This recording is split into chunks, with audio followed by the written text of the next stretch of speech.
Make sure you guys hit the subscribe button if you guys are enjoying the content that we're throwing up. And make sure you guys hit the like button if you enjoy the video. And yeah, let's begin. What's going on, guys? This is Rob, and we are picking back up with the Juggernaut, right? The Juggernaut series over here at Marvel Comics. And I know this is something that we kind of cover, not really inconsistently, but Marvel does it once a month, right? So we kind of have to just wait it out a little bit. And at the moment right now, I believe we're at issue number 4, and I think we have another week or two before issue number 5 comes out, maybe a little bit longer than that. What this does is this kind of picks up off the heels of the last story that we did, right? In the sense that we ended up learning that Arnim Zola, the one-time member of Hydra, who's long since been defected from the group and kind of doing his own thing, had basically been kidnapping people who were mutants and then more or less experimenting on them, right? So in a lot of ways, kind of taking over the role that was previously assigned to Mr. Sinister in the X-Men comics. Now, the funny thing about this was kind of interesting here, is that Arnim Zola, at least as we're told, is operating out of an old Factor 3 base. Now, Factor 3, this was kind of wild here. Factor 3, this is an old school organization, right? So Factor 3 was created in Uncanny X-Men number 28, I want to say. I think it was just X-Men number 28 back in the day by Roy Thomas. They're an old school enemy of the X-Men. They weren't really like a big deal, right? I mean, they were kind of a group that was introduced before the era of Claremont, when like groups were a lot more nuanced, a lot more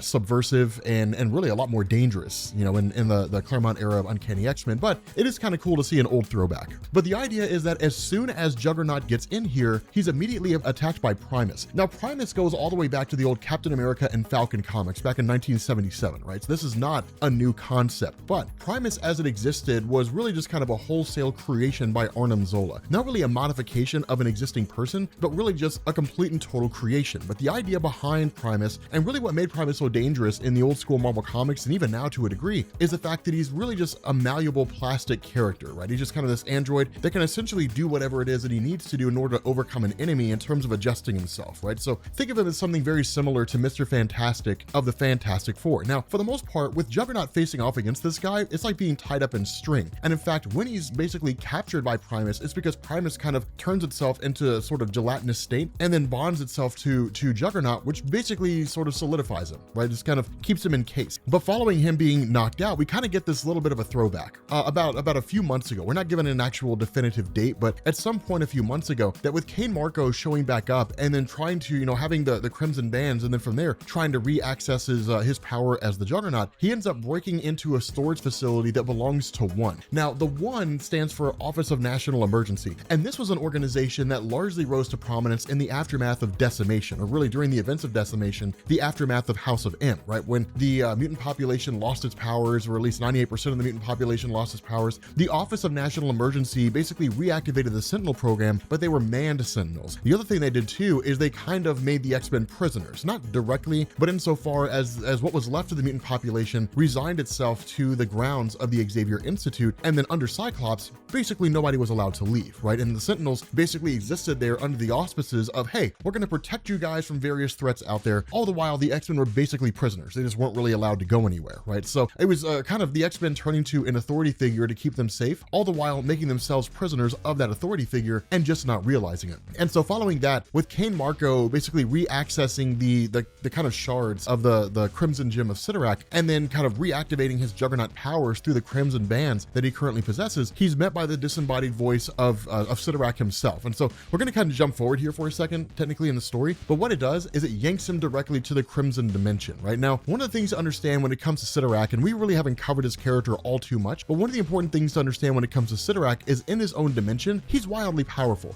And in fact, there's been multiple instances in the case of Marvel Comics where it's been stated that if Sidorak were to leave his dimension and show up in the main Marvel universe with all of his powers intact, basically operating at 100% of his powers, nobody could stop him, right? Not Dormammu, not Doctor Strange, nobody, right? This guy is just a whole nother level of power. It's really insane, but such as it is, he's confined really to his own Crimson Dimension and can't really leave. And that's where Juggernaut comes into play, right? Juggernaut's kind of the extension of Sidorak on Earth and allowing him to kind of do his own thing. But the crazy thing about this is that what we're told here is traditionally the armor given to Juggernaut and the empowerment of the Crimson Gem basically basically anchors him to Sidorak, right? It's how Sidorak was able to act through him over the years. During the 8th Day event, for example, when Sidorak basically took total control, or at least gave Juggernaut almost 100% of his power, and then Juggernaut went forward just on a whole new level of strength that we'd never really seen before, that was all Sidorak acting through him. The difference is that these bands that he has largely seem to be bands that are tied to the bands that Doctor Strange uses, right? The Crimson Bands of Sidorak. You guys have heard Doctor Strange using that spell before. They're essentially seeming to be tied to Doctor Strange's power in some way. We're not given a definitive explanation here. The important thing about this, though, is that the gems itself, because they were kind of destroyed but now reconstituted, what it does is it allows Juggernaut to go forward as a person who acts autonomously of Sidorak, basically meaning he's not anchored to them or anchored to him. So when Sidorak says, like, you have now returned to me as my earthly avatar, go forward and do my bidding, the response of Juggernaut is, that's not going to happen. I've not been whisked here to your realm. I'm here in a mind state, but physically I'm still back on Earth. I'll no longer do your bidding. I'll do whatever I want to do. Right now, it really kind of begs the question, this is what we do not get an answer to, it really kind of begs the question, if Juggernaut's powered by the Crimson Gem of Sidorak, and he goes forward wearing the Crimson Bands, and the Crimson Bands are basically a source of power linked to Doctor Strange by Sidorak, then effectively he's still anchored to him. No, he doesn't necessarily have to do his bidding, but by all standards of measurement, his power can be taken away. And so the question becomes, if that's the case, why has it not happened, right? Why didn't Sidorak just strip him of his power? And all we're given is this kind of loose explanation, I'm not directly anchored to you anymore. So what it seems like is, for whatever reason, the power of Sidorak is still confined to the Crimson Gem, but the Crimson Gem cannot be accessed by Sidorak, right? So he basically cannot cut the Juggernaut off from his source of power. So to give this a more tangible perspective, it's like cutting off a person's hand, right? It doesn't belong to them anymore. It's just in the possession of whoever it is that has that hand. They can't do anything with it. They can't move their fingers or anything like that. That's basically what it looks like, which is kind of interesting because it seems to defy this, nigh omnipotent power of Sidorak, but it's also cool because it moves Juggernaut into being in a different position. Now, again, it's the nature of comics. Everything that changes goes back to being the way that it was before. So somewhere along the line, something's going to happen and Juggernaut's going to go back to being his old self, right? It's the nature of comics. Nothing stays changed for long, right? Everything just always goes back to the status quo. But for this time that we get it, it looks like it's pretty cool, right? So kind of jumping back to where he's basically been captured and confined inside of this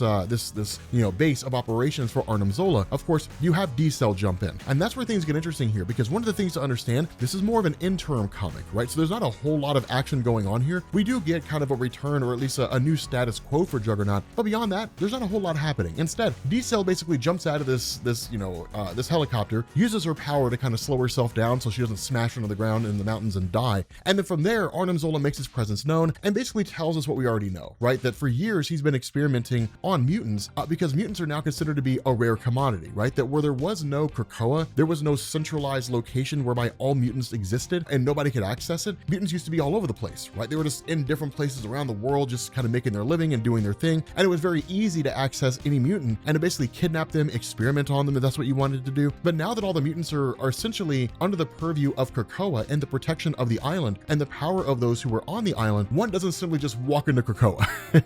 You don't just simply go in there and then take a mutant and leave. It doesn't really work that way, right? I mean, you'd likely get yourself killed doing it. And so mutants are now a highly sought after commodity, like adamantium. The whole point behind this is they're a rare commodity. And so Arnim Zola able to get his hands on a mutant and then in turn mess with their DNA and then, kind of sell that off to the highest bidder is a huge source of income. That kind of seems to be what's going on here. Now, for its part, when D-Cell goes against Primus, she's nowhere near prepared for that level of power. And so she's ultimately conquered as well. And so with that being the case and Juggernaut seeing what's happening and realizing they're basically going to kill her and then kind of extract her DNA, break it down, figure out how her powers work, find a way to duplicate it and then sell that off to somebody, he of course smashes out of his containment cell and then immediately goes after Primus. Now, when that happens, Primus, of course, attacks Juggernaut, but Juggernaut does one of those big thunderclaps and then basically shatters Primus into a whole bunch of different pieces, right? Doesn't really seem to kill him as much as incapacitate him. But then from there, he goes directly after Arnim Zola. Now, when he frees D-Cell, she of course goes after Arnim Zola as well and then seeks to destroy him, only for us to find out that Arnim Zola has been conscripted, right?